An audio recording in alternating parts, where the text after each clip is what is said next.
Uma garotinha de rua entra no mercado com os pés descalços e os olhos cheios de fome. Ela pega um pacote de biscoitos e, com a voz baixinha, pergunta se pode pagar depois. Um milionário que observava de longe escuta tudo. E o que ele decide fazer naquele momento muda completamente o rumo da história. Júlia entrou no mercado com os pés pretos de sujeira, os cabelos grudados e embaraçados, e o estômago doendo tanto que ela quase não sentia mais fome. Era aquele tipo de fome que não avisa, só ocupa todo o corpo, deixando a cabeça zonza, os olhos pesados e a vontade de sentar no chão e não levantar mais. Mas ela não podia sentar. Se parasse, não ia conseguir continuar.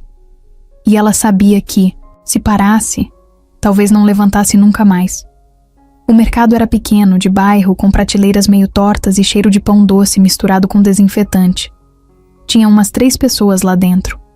Um senhor de boné olhando os legumes, uma mulher reclamando do preço do arroz e um homem alto, bem arrumado, de terno, parado na fila do caixa, olhando o celular. Júlia entrou sem olhar para ninguém. Foi direto para a prateleira dos biscoitos. Sabia exatamente onde ficava. Já tinha ido lá outras vezes, mas sempre era expulsa antes de conseguir pegar alguma coisa. Dessa vez, foi rápido. Pegou um pacote de biscoito recheado de chocolate, apertou, forte contra o peito e foi até o caixa. Ela sabia que não tinha dinheiro, nem um centavo. Mas tinha esperança. Uma esperança pequena, fraca, quase invisível, mas ainda viva. Chegou perto do caixa, olhou para cima com os olhos fundos e perguntou com a voz mais firme que conseguiu fazer: "Moço, posso pagar depois?" Atendente, um rapaz com cara de cansado e uniforme vermelho, olhou para ela com desprezo. Já conhecia aquele tipo de criança. Já tinha visto várias vezes. Achava que ela ia roubar, fazer cena ou incomodar os clientes. "Ô garota, não vem com essa não. Aqui não é fiado." "Vai embora, vai." Ela não se mexeu. Ficou parada, segurando o pacote. Sentiu o rosto esquentar, mas não era vergonha. Era cansaço. Era o corpo avisando que estava no limite. O homem de terno na fila levantou os olhos do celular e ficou observando. Ele não falou nada, só olhou. Primeiro, pensou que fosse mais uma criança tentando ganhar atenção. Depois reparou nas mãos dela. Eram pequenas, finas, com a pele rachada e cheia de feridas. Reparou nos olhos. Não tinha teatro ali. Tinha fome. Fome de verdade. O atendente deu a volta no balcão, foi até Júlia e tentou puxar o pacote da mão dela. Ela não soltou. Ele falou mais alto: "Anda, vai embora, menina. Não vou chamar a polícia porque sou bonzinho, hein? Só queria comer." A voz dela saiu baixa. Quase não dava para ouvir. Mas o homem de terno ouviu. E alguma coisa dentro dele mexeu. Não foi pena. Foi uma lembrança. Uma dor antiga, lá do tempo em que ele também sabia o que era fome. Ele deu um passo à frente, tirou a carteira do bolso e falou: "Deixa que eu pago." O atendente olhou para ele, sem entender. Júlia olhou também, assustada. Não sabia se era verdade. Ficou parada, sem se mexer. "Qual o seu nome?" O homem perguntou, abaixando para ficar na altura dela. Ela hesitou. Demorou um pouco para responder. "Júlia, Júlia, você quer só o biscoito?" Ela fez que sim com a cabeça, devagar. Como se tivesse medo que um movimento mais rápido pudesse estragar aquele momento. "Tá, então vamos fazer diferente. Você vai pegar mais coisa. Leite, fruta, o que quiser. Eu pago tudo. Pode confiar." Ela olhou para ele como se fosse mentira. Como se fosse um teste. Como se alguém fosse rir da cara dela no próximo segundo. Mas ele não estava brincando. Ele estava falando sério. E tinha uma calma na voz dele que fazia tudo parecer seguro. Júlia foi andando até a parte das frutas. Pegou uma banana. Depois foi até o leite. Pegou uma caixinha. Olhou de volta para ele, como se perguntasse se podia mais. Ele fez que sim. Ela voltou para o corredor dos biscoitos e pegou o outro pacote. Um igual. Chocolate de novo. Era o único sabor que ela conhecia. Enquanto ela fazia isso, o homem se virou para o atendente. Não precisa tratar ela assim. Ela é só uma criança. O atendente deu de ombros envergonhado. Essas crianças vivem aparecendo aí, toda hora. Não dá para saber quem tá falando a verdade. Essa tá. O silêncio ficou pesado por alguns segundos. A mulher do arroz passou pelo caixa olhando a cena com uma mistura de curiosidade e julgamento. O senhor do boné balançou a cabeça devagar e saiu do mercado sem comprar nada. Júlia voltou com os itens. O homem pagou tudo. Ela ainda não acreditava. Ficou olhando para a sacolinha como se fosse um presente de aniversário que ela nunca teve. Você tá com alguém? Tem onde dormir? Ele perguntou. Ela não respondeu. Só abaixou a cabeça. Ele entendeu. E o estômago dele embrulhou com o que entendeu. Você já comeu hoje? Ela fez que não com a cabeça. Ele pegou as sacolas, saiu do mercado e falou. Vem, vamos sentar ali fora. Come um pouco. Ela o seguiu devagar. As pernas pareciam de papel. Sentaram num banco de cimento do outro lado da rua. Ela abriu o pacote de biscoitos e começou a comer rápido, como se alguém fosse tirar dela a qualquer momento. Depois deu 3 goles no leite. O corpo dela parecia desesperado. E então, de repente, ela parou. Ficou pálida, suando frio. O homem percebeu na hora que algo estava errado. Júlia, tá tudo bem? Ela tentou dizer alguma coisa, mas não conseguiu. Os olhos dela se reviraram e ela caiu de lado no banco. O homem levantou num pulo. Júlia! Ela não respondeu. Ele puxou o celular do bolso e ligou pro socorro. A voz dele saiu firme, mas o coração estava disparado. Tem uma criança aqui? Ela desmaiou. Tá pálida. Respiração fraca. Enquanto falava, ele segurava a cabeça dela, com cuidado. Sentia a pele gelada. Muito gelada. A ambulância não ia chegar em 2 segundos. Ele sabia. Mas também sabia que não podia deixar ela ali. Olhou para o carro dele, estacionado a poucos metros. Olhou para ela de novo. Tomou uma decisão. Pegou Júlia no colo, com o maior cuidado do mundo. Entrou no carro e acelerou. Não era só fome. Tinha algo mais. E ele não ia deixar ela morrer ali, depois de tudo. O carro de Ricardo era grande, todo preto, daqueles que chamam atenção sem precisar de barulho. Mas naquela hora, ele não se importava com o carro, nem com os olhares. O banco de trás estava cheio de papéis, contratos, pastas. Ele jogou tudo no chão para conseguir deitar Júlia ali, com a cabeça apoiada na mochila dele. O trânsito estava meio travado, mas ele foi pelo acostamento, buzinou, fez o que precisava fazer. Nem parecia o mesmo homem que, normalmente, odiava a confusão e evitava qualquer coisa que parecesse escândalo. Aquilo era diferente. Aquela menina estava desmaiada, fria, e ele sabia que segundos podiam fazer diferença. Chegando no hospital particular, desceu do carro já gritando por socorro. 2 enfermeiros vieram correndo com uma maca. Ricardo colocou Júlia ali e seguiu empurrando com eles como se fosse da equipe. Na recepção, começaram a perguntar coisas. Nome da paciente? Responsável? Ele respondeu rápido. Júlia? Não sei o sobrenome. Tava passando mal. Eu trouxe. Eu pago tudo. Mas o senhor é o pai dela? Não. Mas... agora eu sou o que ela tem. Assinaram papéis, pegaram os dados dele e levaram Júlia direto para a ala de emergência. Ricardo ficou esperando do lado de fora, andando de um lado para o outro, com a testa suada, a respiração presa. Sentia um peso no peito, como se fosse culpa, mas não sabia direito por quê. Talvez por nunca ter olhado de verdade para uma criança como ela antes. Talvez por ter tudo, mas nunca ter pensado em usar o que tinha para alguém que realmente precisava. Tempo ali não passava. Cada minuto parecia uma hora. Até que depois de quase 1 hora, um médico apareceu. Jaleco branco, cara de sono, mas com um jeito direto. O senhor é o responsável por ela? Ricardo fez que sim. Ela estava com níveis baixíssimos de glicose e desidratação severa. Teve um desmaio por hipoglicemia. Também encontramos sinais de infecção no pulmão. E a saturação dela estava muito baixa. Se o senhor não tivesse trazido ela agora, talvez não desse tempo. Ricardo engoliu seco.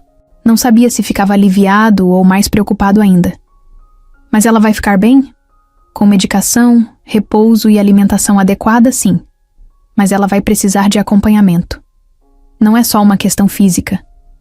Essa menina passou por coisa demais, ele assentiu. Olhou para o chão, depois para o corredor. Posso vê-la? Ela tá sedada. Mas pode entrar. Ricardo entrou devagar no quarto. Júlia estava lá, deitada, com um lençol até o peito, uma máscara de oxigênio no rosto, o braço com soro. Ela parecia tão pequena naquela cama enorme, tão leve, tão quebrada, que deu vontade de chorar. Mas ele segurou. Sentou na cadeira, do lado, e ficou ali, olhando para ela. Aos poucos, a cabeça dele foi longe. Pensou na infância dele, no abrigo, nas brigas, nas noites em que dormia com fome. Pensou nas vezes que quase desistiu. Pensou em como a vida foi dura. Mas ele teve sorte. Alguém deu uma chance para ele. Um professor que acreditou. Um chefe que não ignorou. Alguém estendeu a mão. E ele nunca mais esqueceu. A diferença é que Júlia não teve ninguém. Até agora. O telefone dele tocou. Era o assistente da empresa. Doutor Ricardo, o senhor tá sumido. A reunião com os investidores já começou. Ele olhou para a menina e respondeu seco. Cancela tudo. Mas, senhor, cancela. Hoje não tem negócio que seja mais importante do que isso aqui. Desligou.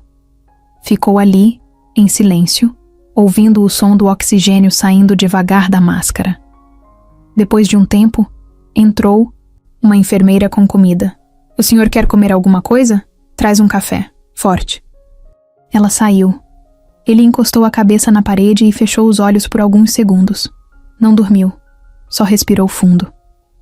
Na manhã seguinte, Júlia acordou. Abriu os olhos devagar, confusa. Ainda estava fraca, mas respirava melhor. Ricardo percebeu e levantou da cadeira na mesma hora. Ei, tudo bem? Ela olhou para ele meio assustada. Depois relaxou um pouco. Reconheceu. Você me trouxe aqui? Trouxe. Você desmaiou, mas agora tá segura. Já tá tudo bem. Eu comi rápido demais. Eu sei, mas isso vai mudar. Agora você vai ter comida sempre que precisar. E lugar quente para dormir. Ela não respondeu. Ficou olhando pro teto. Você vai ficar aqui no hospital uns dias, até melhorar. Depois a gente vê o que faz, tá? Ela virou o rosto devagar, olhou para ele nos olhos e perguntou com a voz mais baixa do mundo. Você vai me deixar aqui?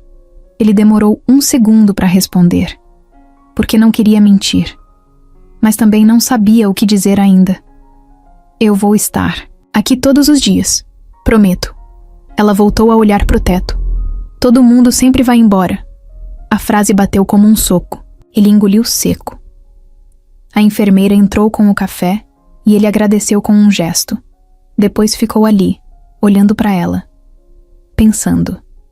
A verdade é que ele não sabia o que ia fazer. A vida dele era outra. Reuniões, contratos, viagens. Uma criança não cabia ali. Mas mesmo assim, alguma coisa dentro dele dizia que ele não podia virar as costas. Não depois daquilo. Naquela tarde, ligou para uma amiga que trabalhava com assistência social e contou o que aconteceu. Pediu orientação. Queria saber o que podia ou não fazer legalmente. Se ela não tem documento e não está vinculada a nenhum abrigo agora, você pode ficar como responsável temporário. Mas tem que fazer isso por vias legais. Vai ter que assinar um termo. Ele topou na hora. Me manda o que eu tenho que preencher. Eu assino tudo, ela perguntou. Você tem certeza? Isso muda tudo. Ele olhou para Júlia, que dormia de novo, agora com o rosto menos tenso, e respondeu. Eu nunca tive tanta certeza de nada. Júlia estava deitada na cama do hospital, com o rosto mais calmo do que antes, mas ainda com aquele olhar de quem não confia. Não por mal. É só que quando se cresce nas ruas, é assim. Ninguém aparece para ajudar de graça. Sempre tem alguma coisa escondida. Só que Ricardo estava ali, sem segundas intenções. Só com uma vontade enorme de fazer o certo. Mesmo sem saber direito o que era o certo naquele momento. No segundo dia, ela já estava acordada, mas ainda bem fraca. O médico tinha dito que a alimentação precisava ser feita aos poucos, para não causar mais mal do que bem. Mas o corpo dela estava pedindo comida. Dava para ouvir o estômago dela roncar no quarto inteiro. Uma enfermeira entrou com uma bandeja. Tinha arroz, frango desfiado, um copinho de suco e um potinho de gelatina. Coisa simples, mas para Júlia parecia um banquete. Ela sentou com dificuldade, as mãos tremendo, e começou a comer. Só que mesmo com fome, ela ia devagar. Como se não quisesse gastar tudo de uma vez. Como se achasse que aquela seria a única refeição decente por dias. Ricardo estava ali, sentado na cadeira do lado, acompanhando. Cada garfada dela dava uma espécie de alívio nele. Era como se, comendo, ela voltasse à vida. Ele queria falar alguma coisa, puxar conversa, mas não queria quebrar aquele momento. Parecia sagrado. Então só ficou quieto, observando, com um aperto no peito e uma vontade enorme de proteger. Quando ela terminou, limpou a boca com as costas da mão e encostou no travesseiro. Ficou olhando para o teto. Depois olhou para ele. Você é rico, né? Ricardo achou engraçado a pergunta. Não, era comum ouvir isso assim, tão direto. Por quê? Porque só gente rica anda com roupa igual à sua. Ele deu um sorriso. Eu tenho uma boa condição. Você tem carro? Tenho. Casa grande? Grande até demais para quem mora sozinho. Ela ficou quieta, pensativa. E por que você me ajudou? Essa pergunta ele ainda não sabia responder direito. Então falou o que vinha na cabeça. Porque ninguém deveria passar pelo que você passou. Ela abaixou os olhos, apertou os dedos. Tava desconfiada ainda, mas não parecia brava, só cansada. Na tarde daquele mesmo dia, o médico entrou no quarto com o exame do pulmão. Disse que tinha dado positivo para uma infecção. Nada grave se tratada, mas perigosa para alguém fraca daquele jeito. Vamos começar com antibiótico e acompanhamento. Ela vai precisar de alguns dias aqui. Ricardo concordou, sem nem pensar.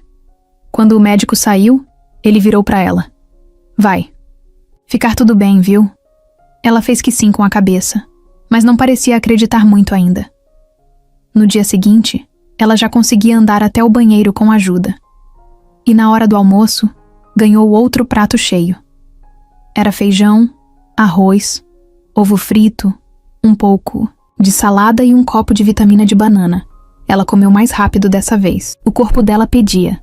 Só que, umas 2 horas depois, quando o sol já começava a bater de lado pela janela, ela começou a ficar meio esquisita. Primeiro ficou quieta demais. Depois, começou a suar. Ricardo chamou a enfermeira. Ela tá meio pálida, não tá? A enfermeira mediu a temperatura, checou os sinais e chamou o médico de novo. Quando ele entrou, ela já estava com os olhos meio fechando, tremendo de leve. Tá com dor? O médico perguntou. Ela tentou responder, mas a voz não saiu. O corpo dela estava reagindo de forma estranha. O médico pediu para levar ela para observação. Ricardo foi atrás, andando rápido pelo corredor. No caminho, viu a menina apagar de novo. Dessa vez, mais forte. Desmaiada mesmo. Foi tudo muito rápido. Entraram com ela numa sala. Colocaram máscara de oxigênio. Ligaram em aparelhos. Ricardo ficou do lado de fora, olhando tudo pela janelinha da porta. A mão dele suava. A garganta travou. Depois de um tempo, o médico saiu. Calma. Foi uma reação do corpo. Tá ajustando. O organismo dela ainda tá se adaptando ao tratamento. alimentação, remédios, tudo novo. É um processo. Ricardo respirou fundo. Mas não foi um alívio total. Ele estava começando a entender que aquilo não ia ser simples, que ajudar não era só tirar da rua e dar comida. Era muito mais. Era responsabilidade. Era tempo.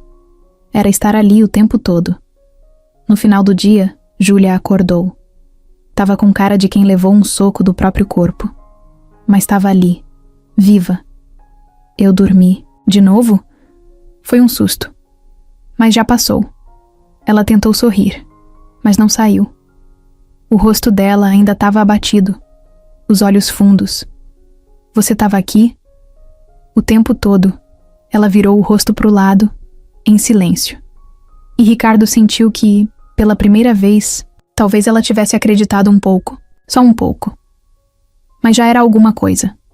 Naquela noite, ele não foi para casa. Dormiu numa poltrona do hospital. Não porque queria mostrar alguma coisa, mas porque não conseguia ir embora.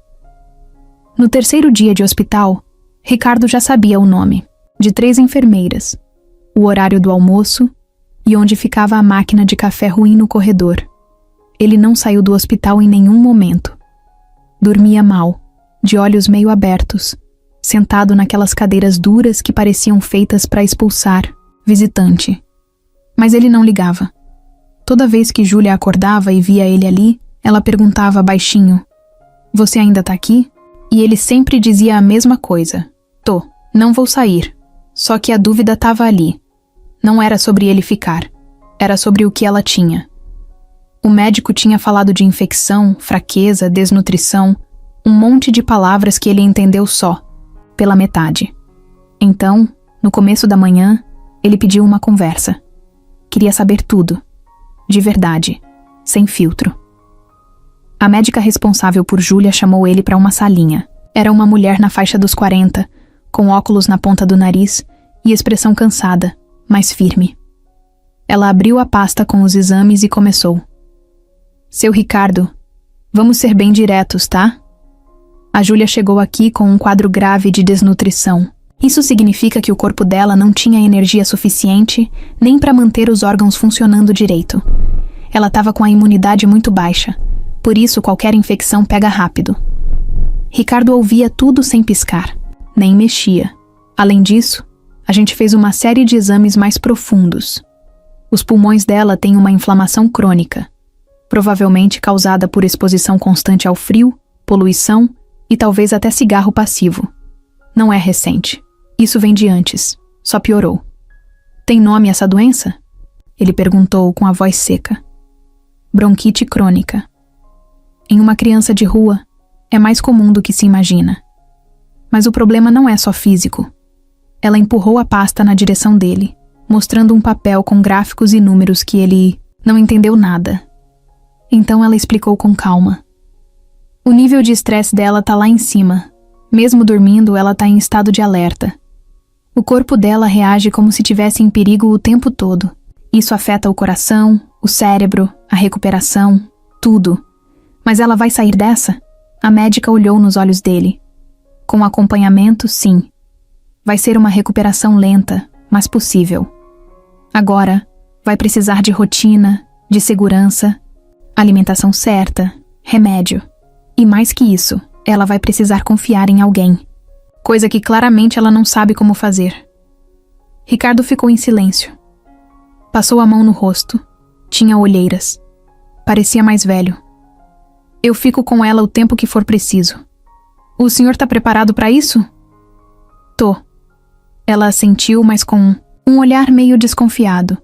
Já tinha ouvido outras pessoas dizerem isso. E a maioria não aguentava uma semana. Ricardo voltou pro quarto.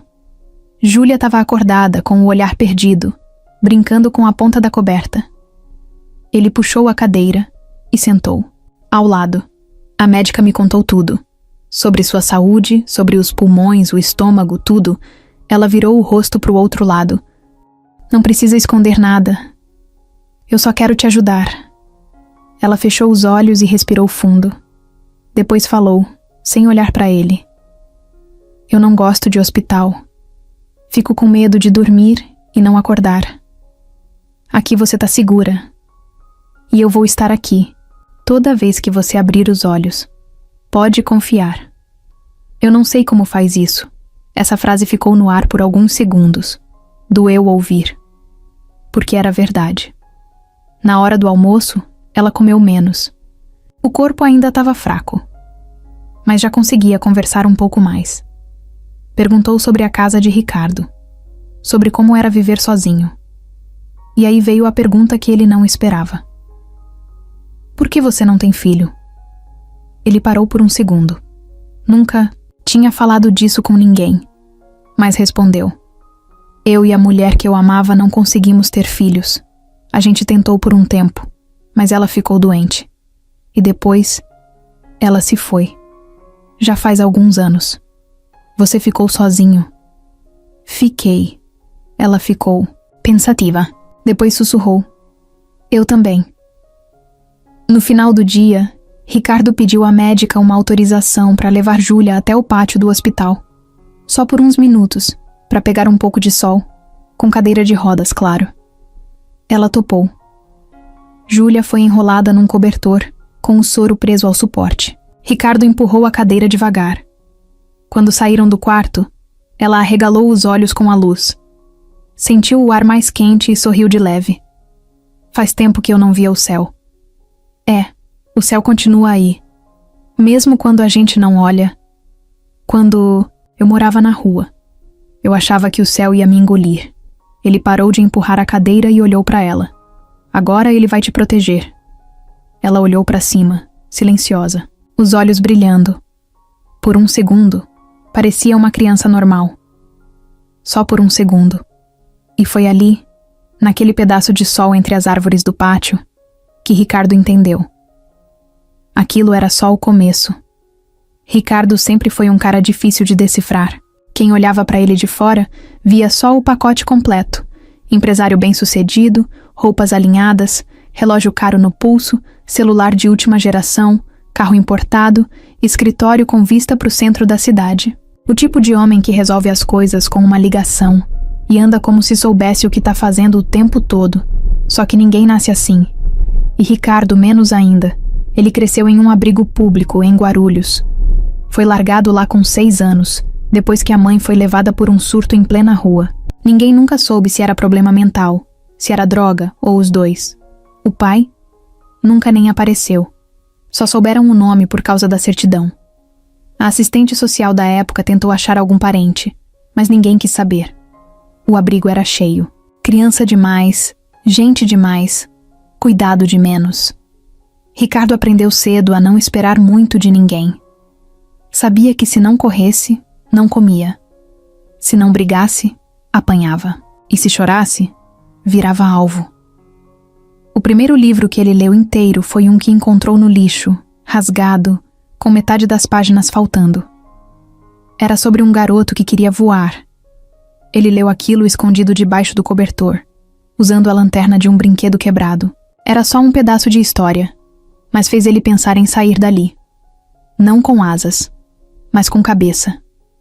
Quando fez 15 anos, conseguiu um estágio de meio período numa gráfica. Ficava limpando máquinas, empilhando papel. O dono era um senhor calado, mas observador. Viu que Ricardo não enrolava, não reclamava, não chegava atrasado. Um dia, deixou ele usar o computador da recepção depois do expediente. Ricardo ficou ali, noites seguidas, aprendendo sozinho a digitar, a mexer em planilha, a entender o básico. Depois aprendeu sobre design, layout, impressão, tudo que podia. Aos 18, saiu do abrigo com uma mochila nas costas e o telefone do dono, da gráfica anotado num pedaço de papel. Passou por pensão, dividiu o quarto com gente estranha, comeu miojo por uma semana inteira mais de uma vez. Mas nunca parou. Não porque era otimista. Era teimoso mesmo. Trabalhou em gráfica, depois em agência. Entrou num curso técnico à noite, e lá conheceu uma mulher chamada Camila. Foi a primeira pessoa da vida dele que escutou sem interromper. Que fez pergunta por interesse, não por obrigação. Ela ria alto, falava com as mãos, Não escondia quando estava brava. Ele se apaixonou por ela antes de perceber. Ficaram juntos por 5 anos. Foi com ela que ele teve coragem de abrir o próprio negócio. Uma pequena empresa de identidade visual que aos poucos virou uma agência de marketing, depois uma produtora. Camila era o apoio, a estrutura, o afeto. Ele era a força bruta, o foco, a resistência. Juntos, funcionavam. Mas a vida, às vezes, quebra a gente do nada. Camila descobriu um câncer agressivo, raro, difícil. Foi rápido demais. Ele tentou tudo. Médico particular, clínica fora do país, promessa, oração, desespero. Mas não teve jeito. Ela morreu numa terça-feira cinza. Ele não esquece a cor do céu daquele dia. Depois disso, Ricardo se fechou. Virou um homem mais frio, mais direto, mais ocupado. Cresceu no trabalho como nunca. Abriu novas frentes, multiplicou os lucros. Mas por dentro, tudo era vazio.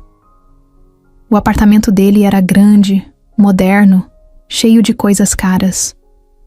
Mas não tinha risada, não tinha cheiro de café fresco pela manhã, nem cobertor dobrado no sofá. Só ele, a TV ligada em programa repetido e o silêncio. Com o tempo, as pessoas pararam de chamar ele para eventos, jantares, casamentos. Achavam que ele não queria mais se envolver. E, para ser sincero, ele também achava isso. Até ver Júlia. Aquele encontro no mercado fez um buraco novo dentro dele. Não era só pena. Era uma lembrança dura. Era como se a vida tivesse esfregado na cara dele uma versão menor dele mesmo. Sujo, com fome, sem ninguém. No hospital, enquanto Júlia dormia, ele ficou mexendo no celular, olhando fotos antigas da Camila. Achou uma onde ela estava sentada na grama, comendo salgadinho, fazendo careta. Tava com um moletom azul e o cabelo preso. Ele olhou para aquilo por um tempo longo e pensou: se ela tivesse aqui, já tinha levado essa menina para casa na hora. Fechou a foto, levantou da cadeira, foi até o banheiro do hospital, olhou no espelho. Os cabelos grisalhos, a barba por fazer, o cansaço no rosto. Ele se encarou. Tá na hora de parar de fugir. Quando voltou pro quarto, Júlia estava acordada. Tinha comido um pouco e estava mexendo no lençol, entediada. E aí? Ele disse. Ela respondeu sem olhar. Eu quero ir embora desse lugar. Ele puxou a cadeira, sentou de novo ao lado da cama. Eu também, mas a gente vai sair quando você estiver forte. Pode ser? Ela fez que sim, devagar. E aí a gente vai pra onde? Ela perguntou sem esconder a dúvida. Ricardo respirou fundo. Primeiro, a gente vai tomar um sorvete. Depois a gente vê. Ela olhou pra ele e pela primeira vez deu um sorriso de verdade. Pequeno, mas sincero. Na cabeça dele, o pensamento era outro. Depois a gente vê como muda a vida de alguém. De novo, no quarto do hospital, com a janela entreaberta e a luz entrando devagar, Júlia segurava uma bonequinha de pano que a enfermeira tinha trazido. Era feinha, costurada à mão, mas para ela era como um tesouro. Passava o dedo nos olhos da boneca, como se estivesse limpando, só para fazer alguma coisa enquanto o silêncio crescia entre ela e Ricardo. Ele estava ali, sentado, com uma bandeja de comida que quase não tocou. Queria conversar. Sentia que precisava entender. Não só por ele, mas porque cada pedaço da história dela explicava por que ela era daquele jeito. Calada, desconfiada, com medo de respirar mais alto. Júlia. Ele chamou devagar. Ela olhou sem responder. Você se lembra de quando tudo começou a dar errado? Ela ficou parada, os olhos presos num ponto no chão. Demorou para falar. A minha mãe, ela dormia demais. Ricardo franziu a testa. Dormia? Dormia o dia inteiro. Às vezes de roupa, às vezes no chão da sala, às vezes com o fogão ligado. Ela dizia que era cansaço. Mas o vizinho falava que era por causa das coisas que ela tomava.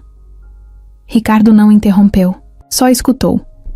Quando eu tinha uns 6 anos, a gente morava num lugar que chovia dentro. Tinha rato, tinha barata, mas eu achava que era normal. Aí um dia minha mãe não levantou. Ficou no chão o dia todo. Eu tentei sacudir ela. Gritei, mas ela não respondeu. O nó na garganta de Ricardo só aumentava. Ela continuou, com a voz mais baixa. A vizinha chamou a ambulância. Levaram ela. Eu fiquei com uma moça que eu nem conhecia, num canto da casa dela por uns dias. Depois veio uma mulher de blusa azul e me levou para um lugar cheio de outras crianças. Tinha uma grade na janela. Era um abrigo. Você ficou quanto tempo lá? Acho que quase 1 ano. Mas lá era ruim. Os adultos gritavam. Um deles batia na gente quando ninguém via. Tinha um menino que me puxava o cabelo toda noite. E quando eu contava, ninguém acreditava. Um dia, eu saí correndo. Pulei o portão. Nem sei como. E depois? Depois eu aprendi a me virar. Dormia perto da rodoviária. Um cara me deu uma caixa de balas e disse que, se eu vendesse, podia ficar com R$1. Eu fazia isso o dia todo. Às vezes não vendia nada. Aí eu pedia comida nos lanches. Uns davam, outros mandavam eu sumir. Ela virou a cabeça pro lado, com vergonha. Teve uma mulher que disse que eu era fedida, que eu estava estragando o almoço dela. Aí eu comecei a andar só pelas ruas mais vazias. Ricardo fechou os olhos por 1 segundo. Respirou fundo. Quando abriu, ela ainda estava falando. Uma vez, um homem disse que me dava dinheiro se eu fosse com ele num lugar. Eu corri. Mas quase ele me pega. Foi nesse dia que eu comecei a dormir. Em cima da marquise, na frente da farmácia. Era alto, e ninguém me via ali. Ela fez uma pausa longa. A boneca escorregou do colo, mas ela não ligou. Quando ficou frio de verdade, eu achei que ia morrer. Me encolhi toda. Abracei o saco de lixo que eu usava de cobertor e pedi para minha mãe voltar. Mas ela não voltou. Ricardo apertou as mãos, tentando segurar a emoção. E aí, eu fiquei esperando, todos os dias, alguém parar, alguém olhar, alguém perguntar alguma coisa. Ninguém perguntava. Todo mundo via, mas ninguém perguntava. Ela falou isso com uma firmeza que doía, como se tivesse acostumada, como se tivesse engolido o choro por tanto tempo que já nem sentia. Teve um senhor uma vez que me deu uma marmita. Disse que se eu comesse devagar, não passava mal. Ele foi legal, mas nunca mais voltou. Ela olhou para Ricardo, como se quisesse dizer que não esperava que ele voltasse também, que não adiantava ele prometer, porque todos os que prometeram sumiram. Júlia, ele falou baixinho, eu tô aqui, eu tô ouvindo, e eu não vou sumir. Ela não respondeu, só respirou fundo, como se tivesse cansada de lembrar. Naquele dia, Ricardo ligou para um psicólogo amigo dele. Queria ajuda, queria fazer certo. O homem explicou que traumas assim não se apagam. Se tratam com paciência, com cuidado, com rotina. Ela vai precisar sentir que tem chão, que não vai ser jogada fora de novo, disse o psicólogo. Mais tarde à noite, Júlia dormiu, e pela primeira vez não teve pesadelo. Dormiu com a boneca no peito, enrolada num cobertor quentinho, com uma enfermeira de plantão e um homem, sentado ao lado, acordado, cuidando do sono dela como se fosse o bem mais valioso do mundo. Naquela manhã, Ricardo acordou com o som da limpeza no corredor do hospital. Tinha dormido sentado de novo, com o pescoço torto e o corpo reclamando. Mas o cansaço não o incomodava mais. Era como se ele tivesse entrado num modo automático. Acordar, ver se Júlia estava bem, acompanhar a medicação, conversar com os médicos e ficar ali o tempo todo, sem sair, sem reclamar. A médica apareceu com o prontuário debaixo do braço e avisou que se tudo continuasse do jeito que estava, Júlia poderia ter alta em 2 dias. Ricardo agradeceu, mas ficou quieto. Não disse nada para a menina naquele momento. Queria pensar com calma. Ele saiu do quarto e foi até a lanchonete do hospital. Pediu um pão na chapa e um café preto. Sentou num canto e ficou olhando para o copo, como se estivesse tentando achar uma resposta dentro dele. Porque a verdade era essa. Ele não sabia o que fazer agora. Não tinha um plano. A única certeza era que não queria deixar Júlia sozinha. Mas...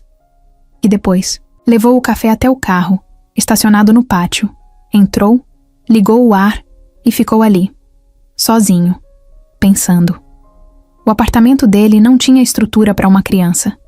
Ele não sabia cozinhar nada além de ovo mexido. Não sabia lidar com lição de casa, medo de escuro, cólica, gripe. Nunca teve filho, nunca cuidou de sobrinho. Nem bicho de estimação ele tinha. Era um mundo completamente novo. Mas do outro lado, ele também sabia o que era sair do hospital e não ter para onde ir. Já tinha passado por isso. O silêncio depois da alta, quando todo mundo some. O vazio. Respirou fundo. Pegou o celular e ligou para Dona Neide. Ela trabalhava para ele há anos. Era praticamente da família. Uma senhora forte, de voz firme e coração gigante. Dona Neide, bom dia. E seu Ricardo, pensei que o senhor estava desaparecido. Tá tudo bem? Mais ou menos. Eu tô no hospital. Que foi? O senhor tá doente? Não. É uma menina. Uma criança. Longa história. A senhora pode vir até aqui? Claro. Chego aí em meia hora. Ela chegou com a cara de sempre. Bolsa no ombro, blusa florida e olhar desconfiado. Quando viu Júlia no quarto, o susto foi imediato. Essa menina é sua? Não.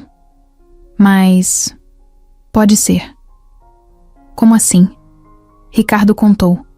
Tudo. Desde o mercado até os exames, o histórico, os dias no hospital. Dona Neide escutou tudo calada. Depois cruzou os braços e disse: Tá querendo levar ela pra casa? Tô pensando. Não posso deixar ela voltar pra rua. Não depois. De tudo. Ela olhou pra Júlia, que dormia com o rosto mais tranquilo, e suspirou. Vai dar trabalho, hein? Eu sei. Então tá. Se o senhor tá mesmo certo disso, eu ajudo. Ricardo sentiu um peso sair das costas. Era isso que ele precisava. Alguém do lado. Não para fazer tudo, mas para não deixar ele se perder. Naquela noite, ele foi até o setor administrativo do hospital e pediu ajuda para entrar com o termo de responsabilidade. Disse que ia levar a menina para casa assim que ela tivesse alta e que ficaria como guardião temporário até resolver a parte legal. A assistente social olhou para ele com cara de dúvida. O senhor tem experiência com criança? Não.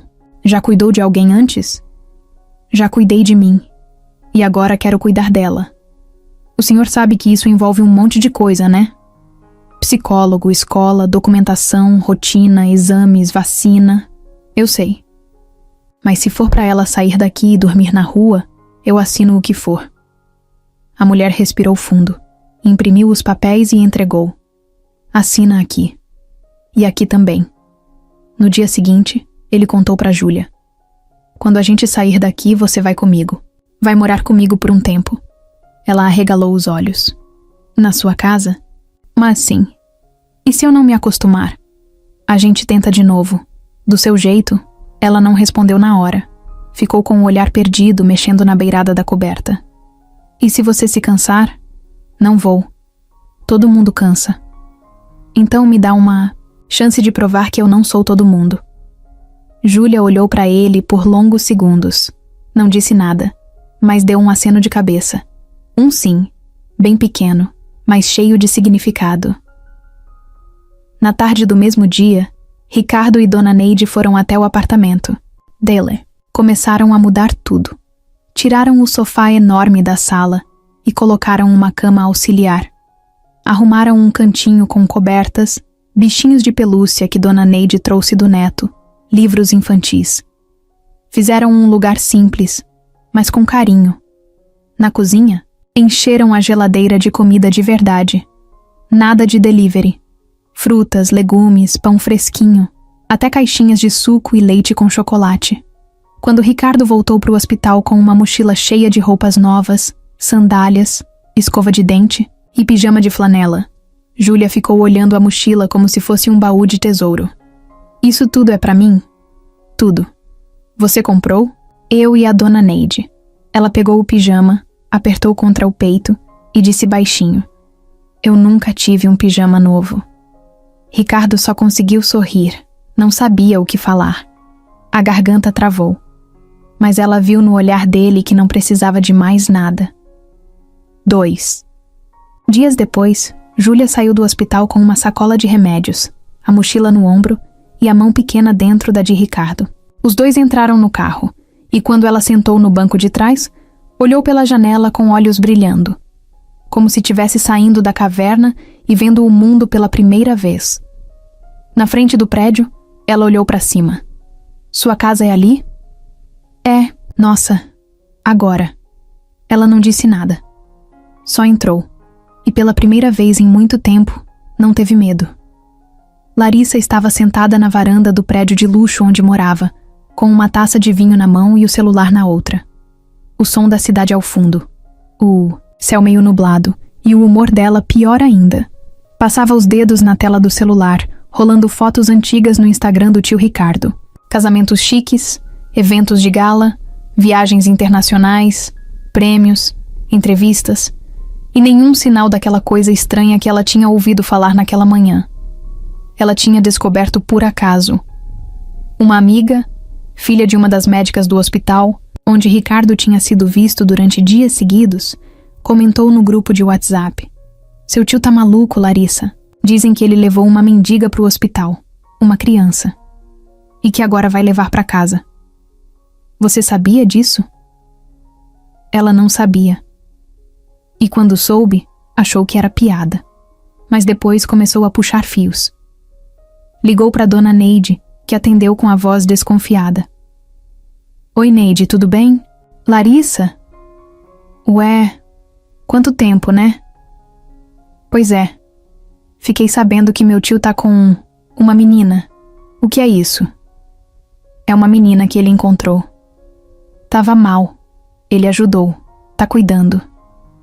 E você tá achando isso normal?" Dona Neide respirou, fundo do outro lado. "O que eu acho ou não muda nada. O que eu sei é que a menina tava doente e agora tá melhor. E ele tá feliz. Feliz com uma criança suja, sem pai nem mãe, entrando na casa dele? Cuidado com o que você..." "Fala, Larissa. Eu só tô preocupada. Vai que essa menina tá mentindo. Vai que tem problema. Vai que ela rouba alguma coisa. Se for pra falar bobagem, eu vou desligar." Larissa desligou na hora, sem paciência. Foi até o escritório do apartamento, pegou um caderno velho, uma caneta e começou a anotar. Ela tinha aprendido com o pai que herança se protege. E aquele apartamento, aquela empresa, aquele dinheiro, tudo aquilo, no fim, era pra ser dela. Ricardo nunca teve filhos, nunca quis adotar ninguém, nunca nem teve cachorro. E agora, do nada, aparece com uma menina de rua em casa? Não. Alguma coisa estava errada ali. Ela entrou no computador, pesquisou o nome de alguns advogados conhecidos da família. Mandou mensagem para 2. "Precisamos conversar sobre direito sucessório e tutela temporária. Urgente." Depois ligou para o contador da empresa de Ricardo. "Oi, Joelson. Aqui é a Larissa. Me diz uma coisa. Meu tio tá fazendo alguma movimentação estranha? Alguma doação? Mudança no testamento? Não que eu tenha visto, mas posso verificar com calma. Faz isso pra mim. Qualquer coisa estranha, me avisa. Ah, e não comenta com ele. Ele tá... sensível." Desligou com um sorriso no rosto. Era falso, mas era o sorriso que ela usava quando queria algo. Larissa nunca gostou de ser deixada de lado.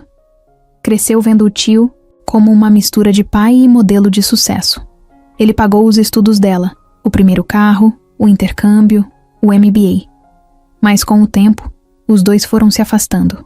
Ricardo começou a achar que ela era mimada demais, agressiva nos negócios, fria com as pessoas. E ela achava ele velho, ultrapassado, mole demais. O que doía mesmo era o que ele disse na última vez que discutiram. "Larissa, você só pensa em você. E isso me preocupa. Ela não esqueceu. E agora, com essa menina entrando na vida dele assim, do nada, como se fosse filha, como se fosse herdeira. Isso mexia com tudo que ela acreditava que era dela por direito. Naquela semana, Ricardo levou Júlia para uma consulta no pediatra e depois para tirar os primeiros documentos. Ela foi registrada como Júlia dos Santos, até que a origem dela pudesse ser verificada. A assistente social acompanhava o caso, e Dona Neide já tinha ajeitado o quarto dela com tudo o que precisava. Larissa, enquanto isso, contratava um detetive particular. Um cara que dizia saber descobrir qualquer coisa de qualquer um. Eu quero o histórico dessa menina, tudo. Se passou por abrigo, se foi registrada, se tem parente vivo. E se encontrar qualquer coisa que a desqualifique, ótimo. Isso é legal? Não tô pedindo pra você seguir a menina, só quero informação. E rápido. Ela desligou e foi pro espelho. Encarou o próprio reflexo. Arrumou o cabelo, retocou o batom. Aquela menina podia ter comovido o tio, mas não ia enganar ela. Não tão fácil. Na manhã seguinte, Larissa apareceu de surpresa no prédio de Ricardo. Tocou o interfone. Sou eu, tio. Queria conversar um pouco. Ricardo achou estranho, mas liberou. Ela subiu, deu um beijo no rosto dele e entrou. Reparou na decoração da casa. Nada muito diferente. Só o detalhe do cantinho infantil no canto da sala. Então é verdade mesmo, ela disse olhando o espaço. É. Cadê? Ela. Tá dormindo. A gente voltou do médico agora há pouco. Larissa cruzou os braços. E o que você vai fazer, Ricardo? Vai criar ela como filha? Vai botar no colégio particular? Dar sobrenome e abrir uma poupança? Se for preciso, sim. Ela riu com deboche. Você tá ouvindo o que tá dizendo? Tô. E tô falando com calma, pra você entender. Ela é uma criança da rua. Você nem sabe quem são os pais dela. Pode ter envolvimento com coisa ruim. Pode dar problema. Ela é uma menina. Assustada, sozinha, doente. E eu vou cuidar. Você tá sendo burro. Ricardo se levantou. Larissa, se for pra vir aqui com esse tipo de julgamento, pode ir embora. Eu só quero te proteger. Não. Você quer proteger o que acha que é seu. Ela ficou sem resposta. Por um segundo. Depois pegou a bolsa e foi até a porta. Isso vai dar errado, tio. E quando der, eu espero que você lembre que eu tentei avisar. Ela saiu, mas antes de a porta fechar, ela olhou de volta, com um olhar que misturava mágoa e ameaça. E Ricardo sabia. Aquilo não ia parar por ali. O primeiro dia na casa nova começou com silêncio. Júlia acordou cedo, antes de Ricardo e antes do despertador. Tocar. O quarto ainda era estranho para ela. A cama era macia demais, o lençol cheirava a sabão e o ventilador girava devagar no teto. Não tinha barulho de carro passando, nem gente brigando na rua, nem cheiro de lixo perto. Aquilo, para ela, era esquisito. Silencioso demais. Ela ficou deitada um tempo, olhando o teto. Depois se levantou devagar, com cuidado, como se pudesse ser proibida a qualquer momento. Caminhou até a porta, abriu com um barulhinho leve e espiou o corredor. Tudo limpo, organizado, cheio de detalhes que ela não entendia. Um quadro na parede com uma imagem de praia, um tapete claro no chão, um cheiro diferente. Parecia casa de novela. Foi até a cozinha. Dona Neide já estava lá, mexendo uma panela no fogão. Ela olhou e sorriu. Bom dia, dorminhoca. Júlia respondeu num tom baixo. Bom dia. Tá com fome? Ela fez que sim. E antes que a resposta virasse fala, Dona Neide colocou um prato de pão francês na mesa, já cortado ao meio, com manteiga derretida, e um copo de leite com achocolatado. Júlia olhou aquilo tudo com os olhos arregalados. Pode comer, menina. Ninguém vai tomar de você. Ela sentou. Primeiro pegou o pão com as mãos. Sentiu o calor. Depois olhou o leite. Bebeu um gole. Devagar. Como se testasse. A comida descia diferente ali. O corpo estava começando a entender que agora era outro ritmo. Ricardo apareceu logo depois, com a cara meio inchada de quem dormiu pouco. Entrou na cozinha, passou a mão no cabelo e perguntou. Dormiu bem? Ela respondeu, sem encarar ele. Se quiser, a gente pode sair mais tarde. Comprar algumas coisas, ver roupa, passear um pouco. Ela não respondeu. Dona Neide soltou. Vai com calma, homem. Deixa a menina respirar. Ricardo deu um sorriso sem jeito. Sabia que estava se esforçando demais. Só não queria errar. Já tinha errado tanto na vida. Naquela manhã, Júlia ficou sentada na sala vendo o desenho.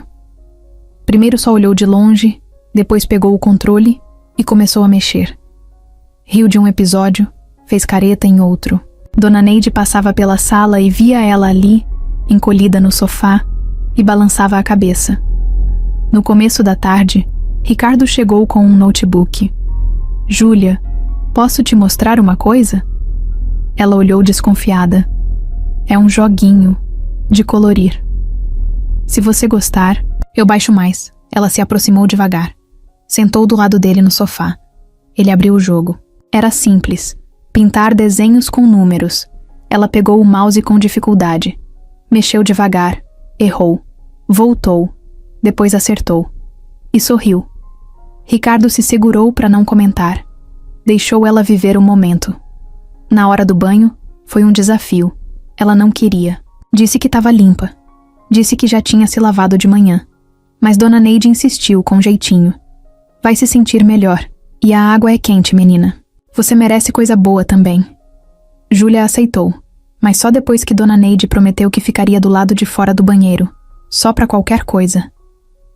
Quando a água quente caiu nas costas dela, ela travou por um segundo. Depois relaxou. Ficou ali um tempão. Saiu com a pele vermelha de tanto tempo, o cabelo molhado e um pijama novinho. Se olhou no espelho e mal se reconheceu. Na segunda noite, ela teve pesadelo. Ricardo acordou com o grito. Foi até o quarto. Encontrou ela sentada na cama, suada, com os olhos arregalados. Tá tudo bem. É só um sonho. Tinha fogo. E eu tava presa.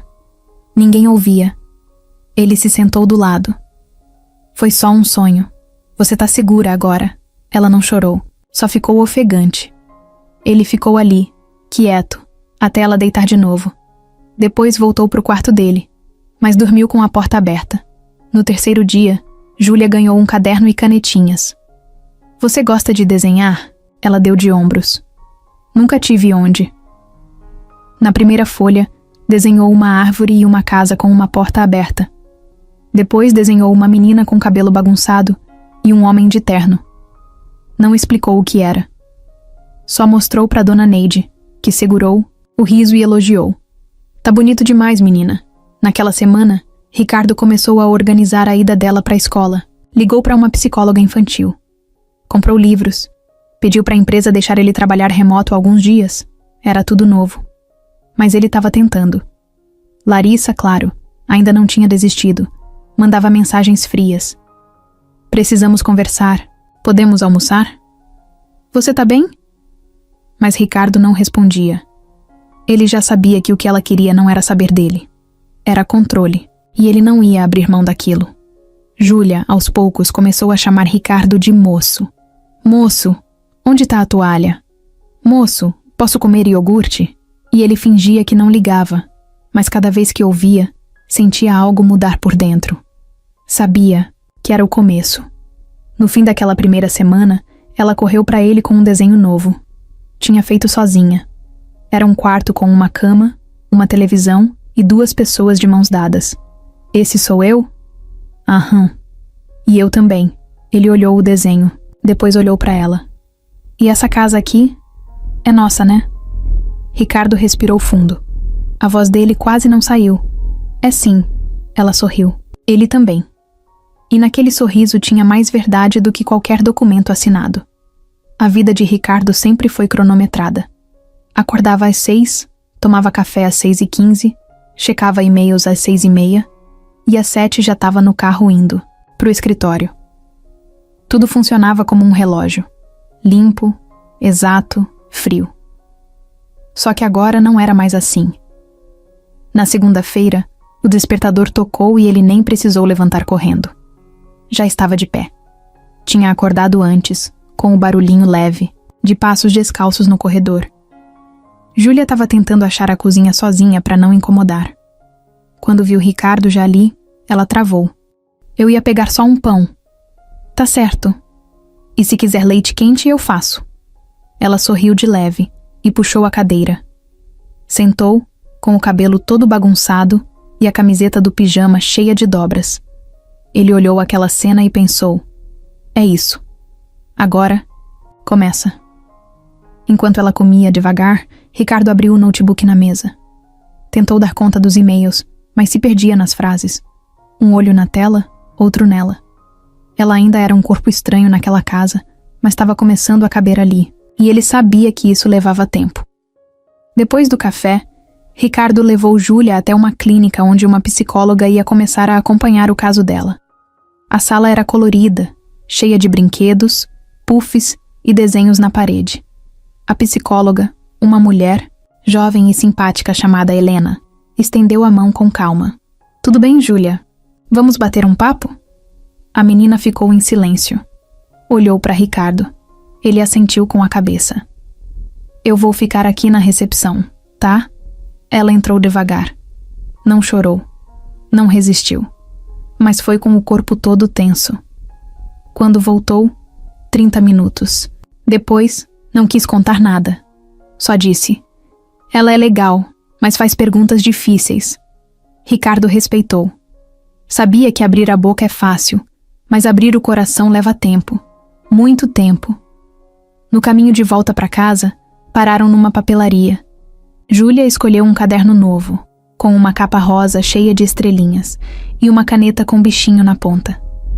Disse que queria escrever coisas. Ricardo comprou sem pensar. Qualquer coisa que ajudasse ela a se encontrar, ele topava. Em casa, dona. Neide já tinha feito arroz, feijão, frango grelhado e salada de tomate. Júlia comeu em silêncio, mas limpou o prato. Era o tipo de silêncio bom. Silêncio de quem tá em paz. À tarde, ela sentou na varanda com o caderno. Ficou escrevendo por um tempo. Às vezes rabiscava. Às vezes só olhava pro nada. Quando Ricardo passou por ali e perguntou o que ela estava escrevendo, ela respondeu: tô treinando a letra. A minha é feia. Nada disso. O que importa é o que tá escrito. É segredo. Tudo bem. Segredo aceito. Naquela semana, Ricardo começou a reduzir o ritmo no trabalho. Deixou a equipe tocando algumas decisões. Passou a trabalhar de casa 2 dias por semana. Isso gerou olhares tortos de alguns sócios, mas ele não se importava. Pela primeira vez em anos, ele sentia que o tempo estava passando de um jeito que fazia sentido. Com a ajuda da psicóloga e da assistente social, Ricardo deu entrada nos documentos da guarda provisória. Era só o começo, mas era um passo importante. Ele sabia que a qualquer momento a justiça podia aparecer e perguntar: por que você, Ricardo, um empresário com uma vida toda organizada, resolveu virar pai de uma hora para outra? E ele ainda não sabia como ia responder. Mas estava disposto a descobrir. Júlia, aos poucos, começou a chamar ele de tio. Não foi combinado, nem pedido. Simplesmente saiu. Tio, pode me ajudar com isso? Ele congelou na primeira vez que ouviu. Fingiu naturalidade, mas sentiu o coração bater mais forte. Era só uma palavra, mas significava um mundo inteiro para ele. Os dias começaram a ganhar uma cara nova. Pela manhã, ele tomava café com ela. À tarde, ajudava-a a escolher um filme. À noite, lia uma historinha, mesmo sem muita prática. Você lê esquisito, ela disse num dos dias. Esquisito como? Parece que tá com vergonha. E tô mesmo. Faz muito tempo que eu não lia nada em voz alta. Então treina comigo. E assim, os dois começaram a construir algo. Um ritmo, uma rotina.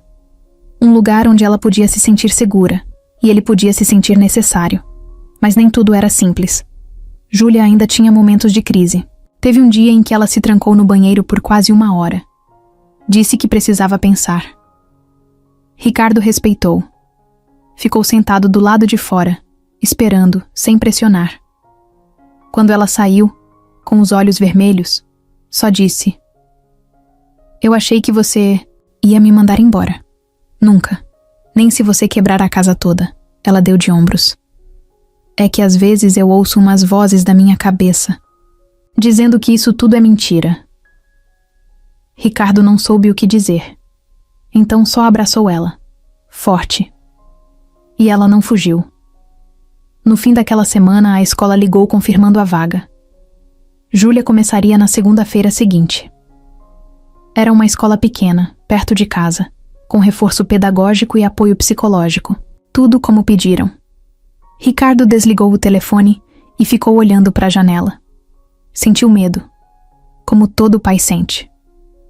Naquela noite, enquanto arrumava a mochila nova dela, ele encontrou um papel dobrado dentro do caderno. Abriu, curioso. Era um desenho, 2 bonequinhos de mãos dadas, um com terno e uma mala, outro com o cabelo preso num laço vermelho. Em cima estava escrito: eu e ele. A gente é quase família. Mas eu acho que já é. Ele não contou pra ela que viu, só dobrou de novo, colocou no bolso e ficou com aquilo o resto da noite. Na manhã de terça, Júlia acordou animada. Era o primeiro dia de aula dela na escola nova.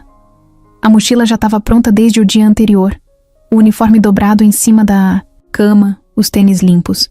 Coisa rara pra ela, que nunca teve nem chinelo inteiro. Dona Neide fez pão com queijo e um suco de laranja espremido na hora.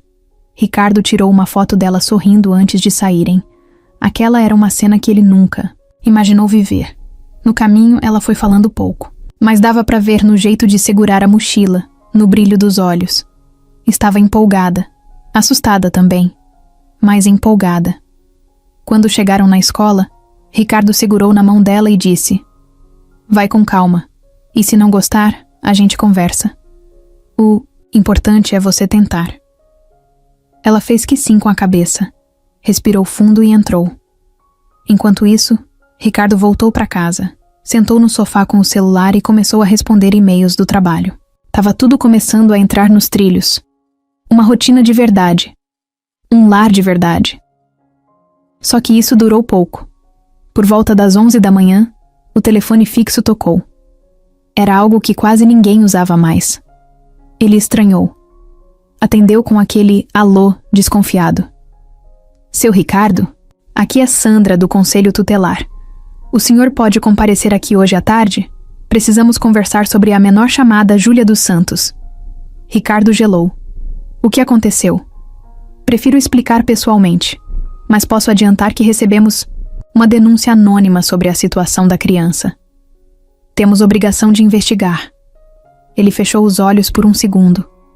Já sabia de onde vinha, e não era anônima coisa nenhuma. 2 horas depois, ele estava sentado numa sala sem cor, com uma cadeira dura e uma mesa no meio. Do outro lado, a conselheira folheava papéis e olhava ele como se tentasse entender suas intenções. Seu Ricardo, vou ser direta. Chegou uma denúncia informando que o senhor está mantendo uma criança em casa sem laços familiares reconhecidos, sem adoção oficial e sem preparo psicológico adequado. A pessoa que denunciou disse que a menina foi retirada da rua sem autorização e que pode estar sofrendo manipulação emocional. Ricardo respirou fundo. Isso é mentira. Eu levei a menina ao hospital. Ela estava desnutrida, doente.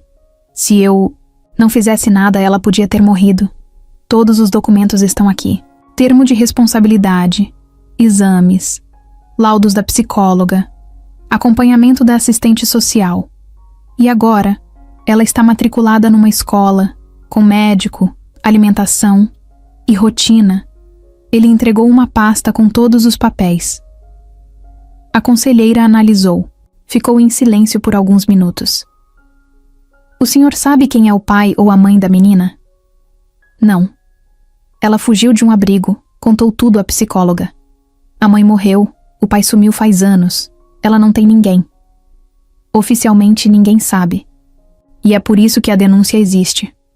Porque no papel, ela pode ser filha de alguém. E essa pessoa pode estar procurando por ela. Ricardo sentia o sangue esquentar. A pessoa que fez essa denúncia quer separar a gente. Essa criança não. É um objeto. Ela é uma pessoa. E tem mais cuidado, mais segurança e mais dignidade agora do que teve a vida inteira.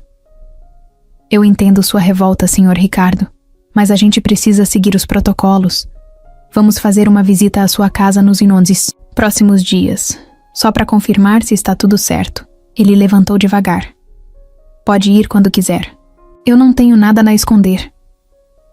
No carro, no caminho de volta, Ricardo pensava só numa coisa. Larissa. Era ela.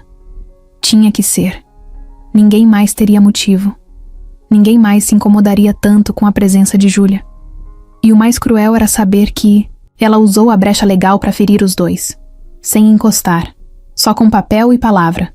Ele chegou na escola antes da hora.